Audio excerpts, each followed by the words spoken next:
Hello everyone. तो हम आज बात करने वाले हैं खेसारी लाल यादव जी और शिल्पी राज का एक बहुत ही बेहतरीन वीडियो सॉन्ग के बारे में, जिसका पोस्टर आ चुका है और फुल वीडियो सॉन्ग का रिलीज डेट भी आ चुका है।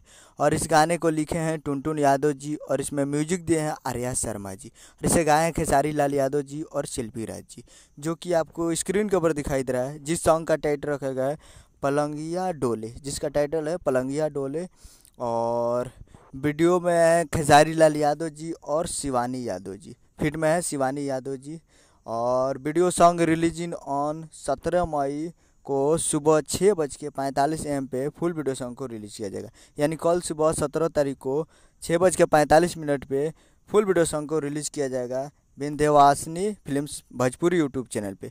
तो कल सुबह में तैयार रहिएगा, Vindhyavasini films Bhojpuri YouTube channel पे पलंगिया डोले वीडियो सॉन्ग रिलीज़ किया जाएगा। उम्मीद करूँगा कि वीडियो अच्छा लगा तो चैनल को सब्सक्राइब बेल आइकन प्रेस करिए, तो कैसे खेसारी लाल यादव जी के लेटेस्ट न्यूज़ लाते रहें। और वीडियो अच्छा लगा तो वीडियो को एक लाइक कीजिए। तो कल सुबह में तैयार रहिएगा Vindhyavasini films Bhojpuri YouTube channel पर। मिलते हैं अगले वीडियो में, तब तक के लिए जय हिंद, जय भोजपुरी।